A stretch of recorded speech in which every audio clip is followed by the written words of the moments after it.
Hiddergata senior वकील क्या Baloch नदरबरानी वकीली advocate ईमान मज़ारी में गुनगा पुहाल का। अस्सलाम वालेकुम ईमान साहिबा। वालेकुम अस्सलाम जी। ईमान साहिबा, बहुत शुक्रिया टाइम देने का। बताइएगा कि इस्लामाबाद हाई कोर्ट ने बलूच तलबा की अराज़गी को रोकने के लिए बनाए गए कमीशन का सरबरा सरदार अख्तर मेंगल को मुकर्रर करके 1 माह में कमीशन की रिपोर्ट तलब कर ली। आपसे जानना चाहते हैं कि इस हवाले से अदालत ने मज़ीद क्या कहा। देखिए, असल में पिछली समाअत पर सादिक संजरानी साहब चेयरमैन सेनेट ने एक खुफिया खत भेजा था अदालत में, जो कि आज तक पब्लिक नहीं हुआ, जिसमें उन्होंने अपनी वजूहात बयान की थी कि वो कमीशन की सरबराही क्यों नहीं कर सकेंगे। और उन्हें 5 माह बाद ये एहसास हुआ, तो 5 माह से तो इस कमीशन की एक भी मीटिंग नहीं हुई थी। इसलिए कोर्ट ने हमसे और हुकूमत से नाम रेकमेंड करवाने के लिए डायरेक्शन दी थी कि हम बताएं कि कौन से नाम हैं जो अब कमीशन की सरबराही कर सकते हैं। हमारी तरफ से 3 नाम प्रपोज हुए थे, senator Kamran Murtaza, MNA Mohsin the power और अफरा सियाब खटिक साहब। हुकूमत की तरफ से उन्होंने एक्सेप्ट कर लिया था सेनेटर कामरान मुर्तज़ा का नाम, लेकिन कोर्ट ने ये महसूस किया कि शायद अख्तर मेंगल साहब बेहतर होंगे कन्वीनर के तौर पर, क्योंकि वो उधर से ना सिर्फ ताल्लुक रखते हैं, लेकिन उन्होंने जबरी गुमशुदगियों के इशू को कंसिस्टेंटली रेज किया है। अच्छा ईमान साहब, आपसे ये जानना चाहती हूँ, चूँकि आप काफ़ी अरसे से बलोच स्टूडेंट के हवाले से जो ज़ाती तौर पर आप काफ़ी इस्लामाबाद हाई कोर्ट में पेश होते रहे और उसकी लड़ाई आपने लड़ी है, तो आप बताइएगा कि ये जो कमीशन जो बनी है, जिसका वो सरदार अख्तर मेंगल साहब सरबराह हैं, तो इससे क्या बलोच स्टूडेंट को कुछ रिलीफ मिल सकती है, उसकी अराज़गी रोक सकती है?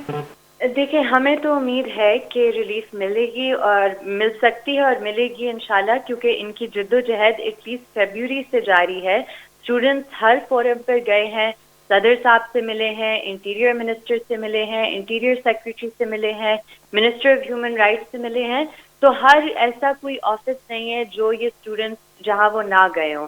तो अब ये बेसिकली एक आखिरी किस्म का एक इम्तिहान समझ लें इस कमीशन के लिए, क्योंकि कमीशन तो 28 अप्रैल के ऑर्डर के तहत बना था और अब हम आए हुए हैं अक्टूबर में, लेकिन एक भी समाअत नहीं। तो अब क्योंकि 1 महीने का, सिर्फ उन्हें 1 महीने का टाइम दिया गया है और 3 दिन में उन्होंने अख्तर मेंगल साहब की नोटिफिकेशन करनी है, तो उम्मीद तो हमें ये है कि हमें बुलाया जाएगा, इन स्टूडेंट्स को सुना जाएगा, ये अब इनके साथ जो हुआ है वो बयान कर सकेंगे और फिर कमीशन के पास ये इख्तियार है कि वो कोर्ट के सामने रिकमेंडेशन दें कि सिर्फ जबरी गुमशुदगियों का मामला नहीं है, रेशियल प्रोफाइलिंग, नस्ली प्रोफाइलिंग और हरासमेंट का भी है। तो एक कॉम्प्रिहेंसिव सी रिकमेंडेशंस कमीशन को देनी होंगी कोर्ट के सामने।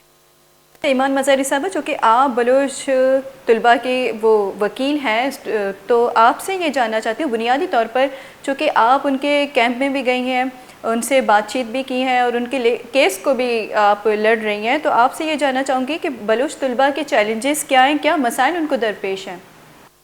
देखिए, आई थिंक उन्होंने ये अदालत में भी बहुत तफसील में बयान किए हैं। बेसिकली मैं आपको एक थोड़ी सी समरी दे देती हूँ कि फरवरी में एक मेजर साहब आते हैं, मेजर मुर्तज़ा खुजदार कंटोनमेंट से। वो कायद आज़म यूनिवर्सिटी के कैंपस पर आते हैं, उधर हॉस्टल में वो रहते हैं। कैसे ये सब कुछ हुआ, इस पर बहुत सवालिया निशान है। वो स्टूडेंट से सवालात पूछते हैं कि आप किसी अस्करी तंजीम से ताल्लुक रखते हैं, आप जब अपनी पढ़ाई मुकम्मल करेंगे तो क्या आप BLA को ज्वाइन करेंगे।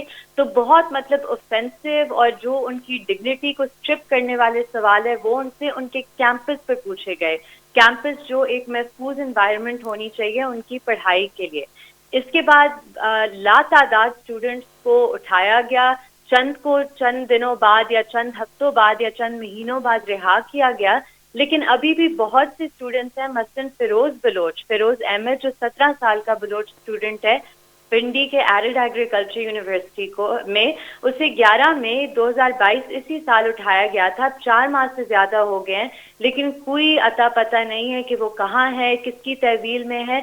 तो इस तरह के लिंक्ड इश्यूज थे। फिर एक मजीद जो इशू वो डिस्क्राइब कर रहे थे कि इधर इस्लामाबाद और पंजाब में उनकी प्रोफाइलिंग होती है, यानी उनसे इंफॉर्मेशन उनकी ली जाती है, उन्हें फॉलो किया जाता है और फिर जब ये वापस अपने घरों में बलूचिस्तान में जाते हैं तो उधर चेक पोस्टों पर इन्हें रोका पड़ता है, इन्हें बसेस से निकाला जाता है और इन्हें गायब किया जाता है। तो ये सिर्फ اسلام آباد اور پنجاب تک محدود نہیں ہے، یہ انہیں گھر تک فالو کرتے ہیں، انہیں گھر تک گھر سے انہیں اٹھایا جاتا ہے. تو یہ بہت ایک کنسرننگ سچویشن ہے، کیونکہ ادھر ہم اسٹوڈنٹس کی بات کریں، یعنی وہ لوگ جو اس ملک کا مستقبل ہیں.